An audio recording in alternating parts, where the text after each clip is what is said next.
দলীয় শৃঙ্খলা ভঙ্গ এবং দলের নীতি ও আদর্শ পরিপন্থী কার্যকলাপের জন্য বহিষ্কৃত ব্যারিস্টার রুমিন ফারহানা দলীয় পদ ফিরিয়ে দিয়েছে বাংলাদেশ জাতীয়তাবাদী দল। ব্রাহ্মণবাড়িয়ার 2 আসনে বিপুল ভোটে নির্বাচিত হবার পর বিএনপিতে যোগ দিলেন ব্যারিস্টার রুমিন ফারহানা। নির্বাচনের জয়ের পর বিএনপিতে ফেরাতে রুমিন ফারহানাকে ফুলের মালা দিয়ে বরণ করে নিলেন তারেক রহমান। শেষমেশ তারেকের গোপন প্রস্তাবে গলেই গেলেন ব্যারিস্টার রুমিন ফারহানা। তবে কি মানবিমানের পালমা চুকিয়ে তারেক রহমানের কাছে আবারও ফিরে যাচ্ছে? ব্রাহ্মণবাড়িয়ার 6টি সংসদীয় আসনে ত্রয়োদশ জাতীয় সংসদ নির্বাচনে 4 নারী প্রার্থী প্রতিদ্বন্দ্বিতা করলেও শেষ পর্যন্ত বিজয়ের মালা পরেছেন একমাত্র রুমিন ফারহানা। তিনি ব্রাহ্মণবাড়িয়া 2 আসন থেকে স্বতন্ত্র প্রার্থী হিসেবে বিপুল ভোটের ব্যবধানে জয়লাভ করে জেলার ইতিহাসে প্রথম সরাসরি নির্বাচিত নারী সংসদ সদস্য হওয়ার গৌরব অর্জন। আমি বিএনপির মেয়ে বলে কিছু নাই। আপনারা কেন জানি সবকিছুর মধ্যে আবেগকে গুলিয়ে ফেলতে পছন্দ করেন। আমাকে নানানভাবে চেষ্টা করা হয়েছে সর্বশক্তি দিয়ে যাতে আমি হেরে যাই, বিকজ এটা একটা ইগো প্রবলেম হয়ে দাঁড়িয়েছিল যে দলের চেয়ে ব্যক্তির ইমেজ কেন বেটার হবে। আসলে আমার অবস্থান সবসময় দেশের পক্ষে, দেশের মানুষের পক্ষে, সার্বিকভাবে বাংলাদেশের পক্ষে। আসসালামু আলাইকুম প্রিয় দর্শক, ভিডিওর শুরুতে কিছু ভিডিওর অংশ বিশেষ দেখেছেন, দেখে বুঝতে পেরেছেন আজকের এই ভিডিওটা কতটা গুরুত্বপূর্ণ হতে যাচ্ছে। দর্শক, ভিডিওটি না টেনে সম্পূর্ণ দেখুন, আর আমাদের চ্যানেল নতুন হয়ে থাকলে চ্যানেলটি সাবস্ক্রাইব করে আমাদের সাথেই থাকবেন। দর্শক, চলুন ভিডিওগুলো দেখে আসি। এমপির গদিতে বসতে না বসতেই বাঘিনী রুমিন ফারহানার আসল ভণ্ডামি এখন প্রকাশ্যে ফাঁস হয়ে গেছে।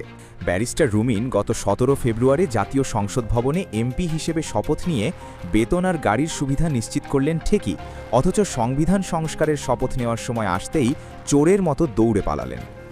যে জুলাই বিপ্লবের ওপর ভর করে তিনি আজ সংসদে, সেই বিপ্লবের সঙ্গেই এমন বেইমানি করা হবে তা কেউ স্বপ্নেও ভাবেনি।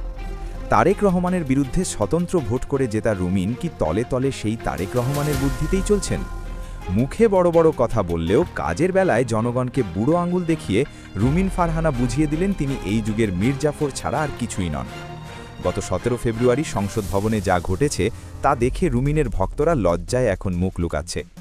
গতকাল সকাল 10:40 রুমিন ফারহানা খুব সেজেগুজে শপথ কক্ষে ঢুকলেন। তখন তার মুখে ছিল বিশ্বজয়ের হাসি, কারণ তখন ছিল এমপি হিসেবে শপথ নেওয়ার পালা। এই শপথ নিলেই পাওয়া যাবে ন্যাম ফ্ল্যাটের চাবি, শুল্কমুক্ত দামি গাড়ি আর মোটা অঙ্কের বেতন। তাই ক্ষমতার এই হালুয়া রুটি নিশ্চিত করতে রুমিন ফারহানা এক মুহূর্ত দেরি করেননি। সবার আগে লাইন ধরে তিনি এমপি হিসেবে শপথ নিলেন। কিন্তু আসল ভেলকি শুরু হলো দুপুর 12টায়, যখন স্পিকার ঘোষণা করলেন যে এমপিদের এবার জুলাই সনদের শর্ত মেনে সংবিধান সংস্কার পরিষদের সদস্য হিসেবে শপথ নিতে হবে। আর ঠিক তখনই রুমিন ফারহানার আসল চেহারা বেরিয়ে পড়ল। এমপি হওয়ার সব সুবিধা পকেটে ভরে তিনি সংবিধান সংস্কারের শপথ না নিয়ে সোজা পেছনের দরজা দিয়ে সটকে পড়লেন। উপস্থিত সাংবাদিকরা অবাক হয়ে দেখল যে বাঘিনী টক শোতে সংবিধান নিয়ে তুফান তুলতেন তিনি আজ চোরের মতো পালাচ্ছেন। জনগণ এখন প্রশ্ন করছে, এমপি হতে তো সংবিধানের দোহাই লাগেনি, তাহলে দেশ গড়ার শপথ নিতেই কেন এত নাটক? আসলে রুমিন ফারহানা প্রমাণ করলেন মুখে বড় বড় কথা বললেও দিন শেষে তিনি শুধুই ক্ষমতার কাঙাল। তার এই চোরের মতো পালিয়ে যাওয়া দেখে জনগণ চরম লজ্জা পেয়েছে। এমপি পদের মধু খাওয়ার সময় তিনি খুব আগ্রহী, কিন্তু সংস্কারের তিতো ওষুধ খাওয়ার সময় তিনি নেই। এই ঘটনা রাজনীতি সচেতন মানুষের কাছে রুমিনের মুখোশ পুরোপুরি ফাঁস করে দিয়েছে। রুমিন ফারহানা যখন শপথকক্ষ থেকে পালাচ্ছেন, তখন ঠিক উল্টো চিত্র দেখা গেল জামায়াতে ইসলামী ও এনসিপি জোটের ক্ষেত্রে। ডক্টর শফিকুর রহমানের নেতৃত্বে জামায়াতের এমপিরা মেরুদণ্ড সোজা রেখে একই সঙ্গে দুটি শপথই নিলেন। তারা প্রমাণ করলেন ক্ষমতার চেয়ে দেশের সংস্কার তাদের কাছে অনেক বড়। জামায়াত যখন মাথা উঁচু করে শপথ নিয়ে বেরোচ্ছে, তখন রুমিন ফারহানা মাথা নিচু করে চোরের মতো পালাচ্ছেন। এই দৃশ্যই বলে দেয় কে আসল দেশপ্রেমিক আর কে ভণ্ড। রাজনৈতিক বিশ্লেষকরা বলছেন, রুমিন ফারহানার বাঘিনীর মুখোশ আজ পুরোপুরি খসে পড়ল। তিনি প্রমাণ করলেন বিরোধী দলে থাকলে সবাই বড় বড় কথা বলে, কিন্তু চেয়ার পেলে সবাই এক। জামায়াত যেখানে জুলাই সনদের প্রতি সম্মান দেখালো, সেখানে রুমিন ফারহানা জুলাইয়ের শহীদদের ত্যাগের সঙ্গে চরম বেইমানি করলেন। জনগণ এখন তাকে মীর জাফর বলতেও দ্বিধা করছে না। তারা বলছে রুমিন ফারহানা আসলে নীতিবান নন, তিনি একজন পাকা অভিনেত্রী। তার এই নাটকে জনগণ আর ভুলবে না। জামায়াত নেতারা শপথ নিয়ে বের হয়ে সাংবাদিকদের বললেন, আমরা জনগণের ম্যান্ডেট মেনে নিয়েছি, আমরা চাই দেশে সত্যিকারের পরিবর্তন আসুক। কিন্তু রুমিন ফারহানা সাংবাদিকদের প্রশ্নের ভয়ে পেছনের দরজা দিয়ে দৌড় দিলেন। অন্যদিকে রুমিন ফারহানার এই ডিগবাজি দেখে মানুষ এখন হিসাব মেলাতে পারছে না। নির্বাচনের ঠিক আগ মুহূর্তে ব্রাহ্মণবাড়িয়া 2 আসনে কি ঘটেছিল তা সবার মনে আছে। তারেক রহমান চেয়েছিলেন রুমিনকে রাজনীতি থেকে মুছে ফেলতে। গত 17 বছর দলের জন্য জীবন যৌবন দিয়ে খাটুনির পরও রুমিনকে ঘাড় ধাক্কা দিয়ে বের করে দেওয়া হয়েছিল। এমনকি তারেকের নির্দেশে গুন্ডা লেলিয়ে রুমিনের জনসভার মঞ্চ ভেঙে গুড়িয়ে দেওয়া হয়েছিল। কিন্তু সেদিন রুমিন ভয় পাননি। ভাঙা মঞ্চের সামনে দাঁড়িয়ে গাড়ির ছাদে উঠে তিনি হুঙ্কার দিয়েছিলেন যে তাকে কেউ দমাতে পারবে না।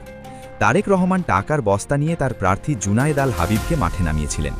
ভেবেছিলেন টাকার গরমে রুমিনকে সাইজ করা যাবে, কিন্তু রুমিন ফারহানা তখন ছিলেন সত্যিকারের বাঘিনী। তিনি জনগণকে শিখিয়েছিলেন টাকা জারি হোক, ভোটটা আমার। জনগণ তার কথা শুনে তারেকপন্থীদের বিরিয়ানি খেয়েছিল, টাকা পকেটে ভরেছিল, কিন্তু ভোটের বাক্সে রুমিনের হাঁস মার্কায় সিল মেরেছিল। নির্বাচনে রুমিন একাই পেয়েছিলেন 1,18,547 ভোট, আর তারেক রহমানের প্রার্থী পেয়েছিলেন মাত্র 80,000 ভোট। 38,000 ভোটের ব্যবধানে জিতে রুমিন সেদিন তারেক রহমানকে উচিত শিক্ষা দিয়েছিলেন। কিন্তু আজ সংসদে দাঁড়িয়ে সেই রুমিনই কিনা আবার তারেক রহমানের ইশারায় পুতুলের মতো নাচছেন। সমালোচকরা বলছেন এমপি পদ টিকিয়ে রাখতে এবং ভবিষ্যতে আরও বড় সুবিধা পেতে রুমিন এখন তলে তলে তারেক রহমানের সঙ্গেই সেটিং করে ফেলেছেন। যে তারেক তাকে অপমান করে বের করে দিলেন, আজ সেই তারেকের হুকুমেই তিনি সংস্কার শপথ বয়কট করলেন। একেই হয়তো বলে রাজনীতির নোংরা খেলা। জনগণ এখন রুমিনকে প্রশ্ন করছে, আপা, ভোটের আগে যে বাঘের মতো গর্জন দিয়েছিলেন, এখন সেই সাহস কোথায় গেল? তারেক রহমানের ভয়েই কি আজ সংস্কার শপথ থেকে পালালেন, নাকি এর পেছনে আছে কোনো গোপন বোঝাপড়া? তবে মনে হচ্ছে বাঘিনী এখন বিড়ালে পরিণত হয়েছে। নির্বাচনের আগে তারেক বিরোধী যে সেন্টিমেন্ট তিনি কাজে লাগিয়েছিলেন, এখন এমপি হয়ে সেই সেন্টিমেন্টের সঙ্গে তিনি প্রতারণা করলেন। সাধারণ ভোটাররা যারা তাকে বিশ্বাস করে ভোট দিয়েছিল, তারা এখন নিজেদের প্রতারিত ভাবছে। তারা বলছে রুমিন ফারহানা আসলে আমাদের আবেগ নিয়ে ব্যবসা করেছেন। তবে বিএনপি এবং রুমিন ফারহানা শপথ না নেওয়ার পেছনে যে যুক্তি দেখাচ্ছেন, তা শুনলে ঘোড়াও হাসবে। বিএনপির স্থায়ী কমিটির সদস্য সালাউদ্দিন আহমেদ একটি সাদা ফর্ম দেখিয়ে বলেছেন, সংবিধানে সংস্কার পরিষদের কোনো কথা লেখা নেই, তাই তারা শপথ নেবেন না। কি অদ্ভুত তাদের যুক্তি! সংবিধানের দোহাই দিয়ে তারা জুলাই বিপ্লবের মূল স্পিরিটকেই অস্বীকার করলেন। অথচ জনগণ প্রশ্ন তুলছে, ডক্টর ইউনূসের অন্তর্বর্তীকালীন সরকারের কথাও তো সংবিধানে লেখা ছিল না। তখন তো সংবিধানের দোহাই দিয়ে নির্বাচন বয়কট করেননি, কারণ তখন আপনাদের লক্ষ্য ছিল যেভাবেই হোক এমপি হতে হবে এবং ক্ষমতার চেয়ারে বসতে হবে। এখন যখন এমপি হয়ে গেছেন, তখন সংবিধানের দোহাই দিয়ে সংস্কার কাজ থেকে সরে দাঁড়াচ্ছেন। আর এটাকে জনগণ সুবিধাবাদী রাজনীতি ছাড়া আর কিছুই বলছে না। নির্বাচনের আগে বিএনপি, জামায়াত এবং সব দল মিলে জুলাই সনদে সই করেছিল। সেখানে স্পষ্ট লেখা ছিল, নির্বাচিত এমপিরা প্রথম 180 দিন সংবিধান সংস্কার পরিষদ হিসেবে কাজ করবেন। হাসি মুখে সেই সনদে সই করে সবাই মাঠে নেমেছিল, আর জনগণও তাদের বিশ্বাস করে ভোট দিয়েছিল। আম জনতা ভেবেছিল শেখ হাসিনাকে তাড়ানোর পর এরা দেশটাকে নতুন করে গড়বে, কিন্তু এমপি হওয়ার পর সেই জুলাই সনদকে তারা টিস্যু পেপারের মতো ছুঁড়ে ফেলে দিল ডাস্টবিনে। এখন তারা বলছেন আগে সংসদে আইন পাশ হতে হবে, তারপর শপথ। এটা আসলে জনগণকে ধোঁকা দেওয়ার একটা নতুন কৌশল। রাজনৈতিক বৌদ্ধরা বলছেন, বিএনপি আসলে চায় না প্রধানমন্ত্রীর ক্ষমতা কমুক। তারা চায় শেখ হাসিনা যে স্বৈরাচারী কাঠামো তৈরি করে গেছেন, সেই কাঠামো ব্যবহার করেই দেশ চালাতে। তারা চায় না সংসদে উচ্চকক্ষ তৈরি হোক বা ক্ষমতার ভারসাম্য আসুক। তারা চায় একক আধিপত্য। আর রুমিন ফারহানা, যিনি নিজেকে সংবিধান বিশেষজ্ঞ দাবি করেন, তিনি এই নোংরা খেলার দাবার গুটি হলেন। শহীদদের ত্যাগের সঙ্গে এমন বেইমানি জনগণ কোনোদিন ক্ষমা করবে না। রুমিন জানতেন সংস্কার হলে তার দলের ক্ষমতা কমে যাবে, তাই তিনি জেনে বুঝেই এই শপথ বয়কট করেছেন। তিনি প্রমাণ করলেন দলের স্বার্থ তার কাছে দেশের চেয়েও বড়। রুমিন ফারহানার এই পলায়নপর মনোভাব এবং জুলাই সনদ প্রত্যাখ্যান করার ঘটনায় দেশজুড়ে এখন নিন্দার ঝড় উঠেছে। সোশ্যাল মিডিয়ায় মানুষ রুমিনকে মীর জাফর এবং ভণ্ড বলতেও দ্বিধা করছে না। তরুণ সমাজ এবং জুলাই বিপ্লবের যোদ্ধারা বলছেন, রুমিন ফারহানা আমাদের আবেগ নিয়ে ব্যবসা করেছেন। ভোটের সময় তিনি বিপ্লবী সাজেন, আর সংসদে গেলে তিনি সুবিধাবাদী হয়ে যান। জামায়াত এবং এনসিপি জোটের নেতারা পরিষ্কার জানিয়ে দিয়েছেন, তারা বিএনপির এই একগুয়েমি মেনে নেবেন না। জুলাই সনদ বাস্তবায়ন না হলে তারা রাজপথে নামার প্রস্তুতি নিচ্ছেন। অর্থাৎ রুমিন ফারহানা এবং বিএনপির এই হঠকারিক সিদ্ধান্তের কারণে দেশ আবার সংঘাতের দিকে আগিয়ে যাচ্ছে। সরকারে থাকা বিএনপি হয়তো ভাবছে পুলিশ আর প্রশাসন দিয়ে আন্দোলন দমন করবে, কিন্তু তারা ভুলে গেছে ছাত্র জনতা একবার খেপে গেলে কোনো পুলিশ দিয়েই তাদের থামানো যায় না। হাসিনা পালানোর পর বিএনপি যদি মনে করে তারা নতুন হাসিনা হবে, তাহলে তারা বোকার স্বর্গে বাস করছে। অন্যদিকে রুমিন ফারহানার জন্য এটা বড় সতর্কবার্তা। তিনি ভেবেছিলেন শপথ না নিয়ে হয়তো বেঁচে গেলেন, কিন্তু আসলে তিনি জনগণের মন থেকে মুছে গেলেন। যে জনগণ তাকে 38,000 ভোটের ব্যবধানে জিতিয়েছিল, সেই জনগণই এখন তাকে ধিক্কার দিচ্ছে। সমালোচকরা বলছেন, রুমিন ফারহানা প্রমাণ করলেন তিনি আসলে ক্ষমতার কাঙাল। তারেক রহমানের সঙ্গে তার দ্বন্দ্ব ছিল লোক দেখানো নাটক। আসলে দিন শেষে তারা সবাই এক। হালুয়া রুটির ভাগাভাগিতে তাদের আর কোনো অমিল থাকে না। জনগণ এখন অপেক্ষায় আছে কবে এই ভণ্ডামির উচিত শিক্ষা তারা দিতে পারবে। সমালোচকদের মতে রুমিন ফারহানা হয়তো এমপি হয়েছেন, কিন্তু নেত্রী হিসেবে তিনি আজ মরে গেলেন। তার এই পলায়ন ইতিহাসের পাতায় কালো অক্ষরে লেখা থাকবে। বাঘিনীর মুখোশ পরে যারা মীর জাফরের মতো আচরণ করে তাদের শেষ পরিণতি কখনোই ভালো হয় না।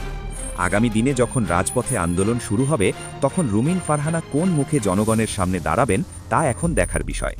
তিনি হয়তো ভেবেছেন এমপি হয়েই সব পেয়ে গেছেন, কিন্তু তিনি হারিয়েছেন সবচেয়ে বড় জিনিস, আর তা হলো জনগণের বিশ্বাস। ভণ্ডামির রাজনীতি করে কেউ বেশি দিন টিকতে পারে না, রুমিন ফারহানাও পারবেন না। জনগণ তাকে আস্থা করে নিক্ষেপ করার জন্য প্রস্তুত হয়ে আছে। সময় এখন রুমিন ফারহানার বিপক্ষে, আর তিনি নিজেই তার এই পতনের পথ তৈরি করেছেন।